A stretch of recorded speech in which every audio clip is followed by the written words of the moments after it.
लाला ज्ञानचंद बैठे हुए हिसाब किताब जांच रहे थे कि उनके सुपुत्र बाबू नानक चंद आए और बोले, दादा, अब यहाँ पड़े पड़े जी उबता है। आपकी आज्ञा हो तो मैं सैर पर निकल जाऊं। 1-2 महीने में लौट आऊंगा। नानक चंद बहुत सुशील और नवयुवक था। रंग पीला, आंखों के गिर्द हल्के स्याह धब्बे, कंधे झुके हुए। ज्ञानचंद ने उसकी तरफ तीखी निगाह से देखा और व्यंग्यपूर्ण स्वर में कहा, क्यों, क्या यहाँ तुम्हारे लिए कुछ कम दिलचस्पियां हैं? ज्ञानचंद ने बेटे को सीधे रास्ते पर लाने की बहुत कोशिश की थी, मगर सफल न हुए। उनकी डांट फटकार और समझाना बुझाना बेकार हुआ। उसकी संगति अच्छी न थी। पीने पिलाने और राग रंग में डूबा रहता था। उन्हें यह नया प्रस्ताव क्यों पसंद आने लगा, लेकिन नानक चंद उसके स्वभाव से परिचित था। बेधड़क बोला, अब यहाँ जी नहीं लगता। कश्मीर की बहुत तारीफ सुनी है, अब वहीं जाने का सोचना है। जानचंद, बेहतर है तशरीफ ले जाइए। नानक चंद हंसकर, रुपए को दिलवाइए, इस वक्त 500 रुपए की सख्त जरूरत है। ज्ञानचंद, ऐसी फिजूल बातों को मुझसे जिक्र ना किया करो, मैं तुमसे बार बार समझा चुका। नानक चंद ने हट करना शुरू किया और बूढ़े लाला इनकार करते रहे। यहाँ तक कि नानक चंद झुंझला कर बोला, अच्छा कुछ मत दीजिए, मैं यूं ही चला जाऊंगा। ज्ञानचंद के कलेजा मजबूत करके कहा, बेशक तुम ऐसे ही हिम्मतवार हो, वहां भी तुम्हारे भाई बंद बैठे हुए हैं ना। नानक चंद, मुझे किसी की परवाह नहीं, आपका रुपया आपको मुबारक हो। नानक चंद की यह चाल कभी पट नहीं पड़ती थी। अकेला लड़का था। बूढ़े लाला साहब ढीले पड़ गए। रुपए दिया, खुशामद की और उसी दिन नानक चंद कश्मीर की सैर के लिए रवाना हुआ। मगर नानक चंद यहाँ से अकेला न चला। उसकी प्रेम की बातें आज सफल हो गई थीं। पड़ोस में बाबू रामदास रहते थे। बेचारे सीधे साधे आदमी थे। सुबह दफ्तर जाते और शाम को आते। और इसी बीच नानक चंद अपने कोठे पर बैठा हुआ उनकी बेवा लड़की से मोहब्बत के इशारे किया करता। यहाँ तक कि अभागी ललिता उसके जाल में आ फंसी। भाग जाने के मसूबे हुए। आधी रात का वक्त था। ललिता एक साड़ी पहने अपनी चारपाई पर करवटें बदल रही थी। जेवरों को उतारकर उसने एक संदूके में रख लिया। उसके दिल में इस वक्त तरह तरह के ख्याल दौड़ रहे थे और कलेजा जोर जोर से धड़क रहा था। मगर चाहे और कुछ न हो, नानक चंद की तरफ से उसे बेवफाई का जरा भी गुमान न था।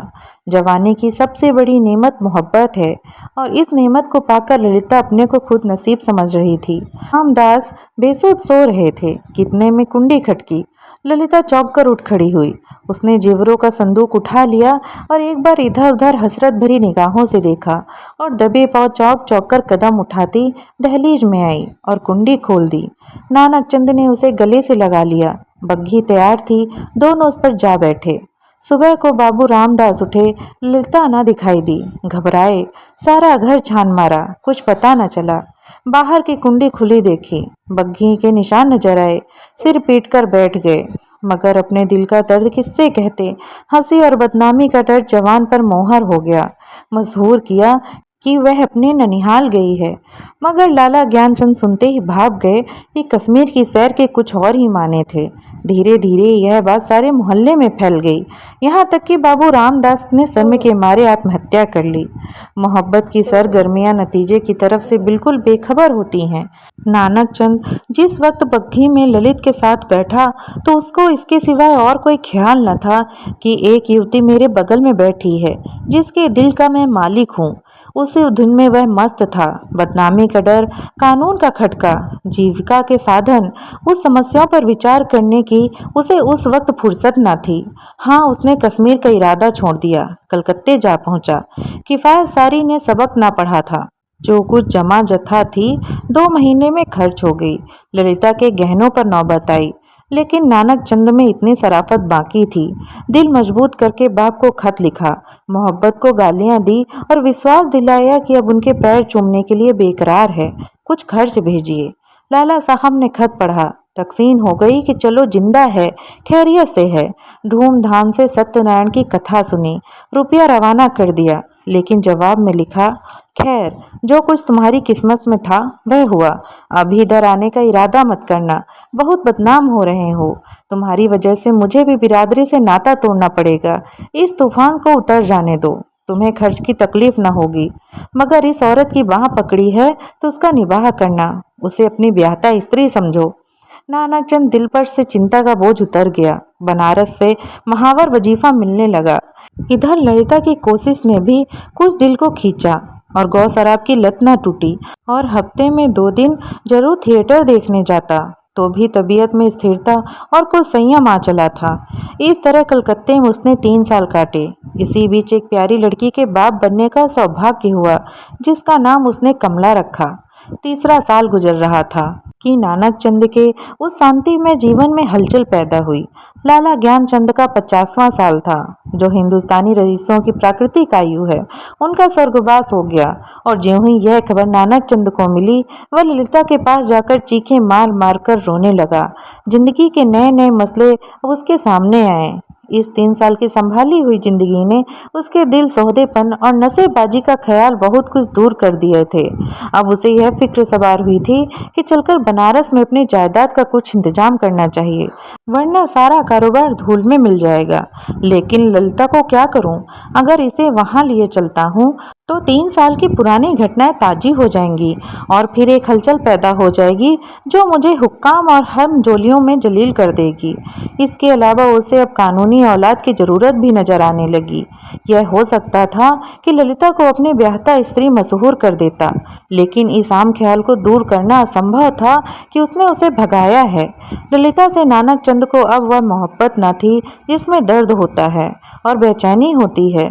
वह एक साधारण पति था जो गले पड़े हुए ढोल को पीटना ही अपना धर्म समझता है, जिसे बीबी की मोहब्बत उसी वक्त याद आती है जब वह बीमार होती है।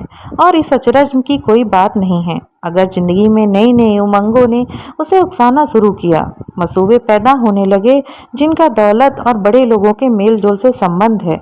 मानव भावनाओं की यही साधारण दशा है। नानक चंद अब मजबूत रही के साथ सोचने लगा कि क्यों न यहाँ से भाग जाऊं। अगर इजाजत लेकर जाता हूँ तो 2-4 दिन में सारा पर्दा फाश हो जाएगा। अगर हीला किया जाता हूँ तो आज से तीसरे दिन ललिता बनारस में मेरे सर पर सवार होगी। कोई ऐसी तरकीब निकालूं कि इन संभावनाओं से मुक्ति मिले। सोचते सोचते उसे आखिर एक तरकीब सूझी। वह एक दिन शाम को दरिया की सैर का बहाना करके चला और रात को घर पर न आया। दूसरे दिन सुबह को एक चौकीदार ललिता के पास आया और उसे थाने ले गया। ललिता हैरान थी कि क्या माजरा है। दिल में तरह तरह की दुश्चिंताएं पैदा हो रही थीं। वहां जाकर जो कैफियत देखी तो दुनिया आंखों में अंधेरी हो गई। नानक चंद के कपड़े खून में तरबदर पड़े थे। उसकी वही सुनहरी घड़ी, वही खूबसूरत छतरी, वही रेशमी साफा, सब वहां मौजूद था। जेब में उसके नाम के छपे हुए कार्ड थे। कोई संदेश न रहा कि नानक चंद को किसी ने कत्ल कर डाला है। 2-3 हफ्ते तक थाने में तहकीकात होती रही और आखिरी एक कार खूनी का पता चल गया और पुलिस ने बड़े अफसरों को बड़े बड़े इनाम मिले। इसको जासूसी का एक बड़ा आश्चर्य समझा गया। खूनी ने प्रेम की प्रतिद्वंदिता के जोश में यह काम किया, मगर इधर तो गरीब बेगुनाह खूनी सूली पर चढ़ा हुआ था और वहां बनारस में नानक चंद की शादी रचाई जा रही थी। लाला नानक चंद की शादी एक रईस घराने में हुई और तब धीरे धीरे फिर वही पुराने उठने बैठने वाले आने शुरू हुए। फिर वही मजलिसें जमी, फिर वही सागर और मीना का दौर चलने लगा। संयम का कमजोर हाथ इन विषय वासनाओं में बटमोर को ना रोक सका। हाँ, अब इस पीने पिलाने में कुछ पर्दा रखा जाता है और ऊपर से थोड़ी सी गंभीरता बनाए रखी जाती है। साल भर इसी बहार में गुजरा। नवेली बहू घर में कुड़ कुड़ कर मर गई। तपेदिक से उसका काम तमाम कर दिया। तब दूसरी शादी हुई, मगर इस स्त्री में नानक चंद की सौंदर्य प्रेमी आंखों के लिए कोई आकर्षण न था। इसका भी वही हाल हुआ। कभी बिना रोए कौर मुंह में नहीं दिया। 3 साल में चल बसी। तब तीसरी शादी हुई। यह औरत बहुत सुंदर थी, अच्छी आभूषणों से सुसज्जित। उसने नानक चंद के दिल में जगह कर ली। एक बच्चा भी पैदा हुआ था और नानक चंद गृहस्थ आनंदों से परिचित होने लगा। दुनिया के नाते रिश्ते अपनी तरफ खींचने लगे, मगर प्लेग के लिए सारे मंसूबे धूल में मिला दिए। प्रतिप्राणा स्त्री मरी। 3 बरस का एक प्यारा लड़का हाथ से गया और दिल पर ऐसा दाग छोड़ गया जिसका कोई मरहम न था। उच्च श्रृंखला भी चली गई। ऐश्वर्य का भी खात्मा हुआ। दिल पर रंजो गम छा गया और तबीयत संसार से विरक्त हो गई। जीवन की दुर्घटनाओं में अक्सर बड़े महत्व के नैतिक पहलू छिपे हुआ करते हैं। इन साइमों में नानक चंद के दिल में मरे हुए इंसान को भी पूर्ण जगा दिया। जब वह निराशा के यातनापूर्ण अकेलेपन में पड़ा हुआ इन घटनाओं को याद करता तो उसका दिल रोने लगता और ऐसा मालूम होता कि ईश्वर ने मुझे मेरे पापों की सजा दी है। धीरे धीरे यह ख्याल उसके दिल में मजबूत हो गया। उफ, मैंने उस मासूम औरत को कैसा जुल्म किया, कैसी बेरहमी की, यह उसी का दंड है। यह सोचते सोचते ललिता की मायूस तस्वीर उसकी आंखों के सामने खड़ी हो जाती और प्यारी मुखड़े वाली कमला अपने मरे हुए सौतेले भाई के साथ उसकी तरफ प्यार से दौड़ती हुई दिखाई देती। इस लंबी अवधि में नानक चंद को ललिता की याद तो कई बार आई थी, मगर भोग विलास पीने पिलाने की उन कैफियतों ने कभी उस ख्याल को जमने नहीं दिया। एक धुंधला सा सपना दिखाई दिया और बिखर गया। मालूम नहीं दोनों मर गई हैं या जिंदा हैं। अफसोस ऐसी बेकसी की हालत में छोड़कर मैंने उनकी सुध तक ना ली। उस नेक कामे पर धिक्कार है जिसके लिए ऐसी निर्दयता की कीमत देनी पड़े। यह ख्याल उसके दिल पर इस बुरी तरह बैठा कि एक रोज यह कलकत्ता के लिए रवाना हो गया। सुबह का वक्त था। वह कलकत्ता पहुंचा और अपने उसी पुराने घर को चला। सारा शहर कुछ हो गया था। बहुत तलाश के बाद उसे अपना पुराना घर नजर आया। उसके दिल में जोर से धड़कन होने लगी और भावनाओं में हलचल पैदा हो गई। उसने एक पड़ोसी से पूछा, इस मकान में कौन रहता है? बूढ़ा बंगाली था। बोला, हम यह नहीं कह सकता यह कौन है कौन नहीं है। इतना बड़ा मुल्क है, कौन किसको जानता है। हाँ, एक लड़की और उसकी बूढ़ी माँ, 2 औरतें रहता है। विधवा है, कपड़े का सिलाई करता है। जब से उसका आदमी मर गया तब से यही काम करके अपना पेट पालता है। इतने में दरवाजा खुला और एक 13-14 साल की सुंदर लड़की किताब लिए हुए बाहर निकली। नानक चंद पहचान गया कि यह कमला है। उसकी आंखों में आंसू उमड़ आए। बेइख्तियार जी चाहा कि उस लड़की को छाती से लगा ले। कुबेर की दौलत मिल गई। आवाज को संभाल कर बोला, बेटी जाकर अपनी अम्मा से कह दो कि बनारस से एक आदमी आया है। लड़की अंदर चली गई और थोड़ी देर में ललिता दरवाजे पर आई। उसके चेहरे पर घूंघट था और गौ सौंदर्य की ताजगी न थी, मगर आकर्षण अब भी था। नानक चंद ने उसे देखा और एक ठंडी सांस ली। पतिव्रत और धैर्य और निराशा की सजीव मूर्ति सामने खड़ी थी। उसने बहुत जोर लगाया मगर जब्त न हो सका। बरबस रोने लगा। ललिता ने घूंघट की आव से उसे देखा और आश्चर्य के सागर में डूब गई। वह चित्र जो हृदय पट पर अंकित था और जो जीवन के अकाल्पनिक आनंद की याद दिलाता रहता था, जो सपनों में सामने आकर कभी खुशी के गीत सुनाता था और कभी रंज के तीर चुभाता था, इस वक्त सजीव सजल सामने खड़ा था। ललिता पर बेहोशी छा गई। कुछ वही हालत जो आदमी के सपने में होती है। वह व्यग्र होकर नानक चंद की तरफ बढ़ी और रोते हुए बोली, मुझे भी अपने साथ ले चलो। मुझे अकेले किस पर छोड़ दिया है। मुझसे अब यहाँ नहीं रहा जाता। ललिता को इस बात की जरा भी चेतना न थी कि वह उस व्यक्ति के सामने खड़ी है जो एक जमाना हुआ मर चुका, वरना शायद वह चीख कर भागती। उस पर एक सपने सी हालत छाई हुई थी। मगर जब नानक चंद ने उसे सीने से लगाकर कहा, ललिता अब तुमको अकेले ना रहना पड़ेगा, तुम्हें इन आँखों की पुतली बनाकर रखूंगा। मैं इसलिए तुम्हारे पास आया हूँ। मैं अब तक नरक में था, अब तुम्हारे साथ स्वर्ग को सुख भोगूंगा। तो ललिता चौंकी और झिटक कर अलग हटती हुई बोली, आंखों को तो यकीन आ गया मगर दिल को नहीं आता। ईश्वर करे यह सपना ना हो।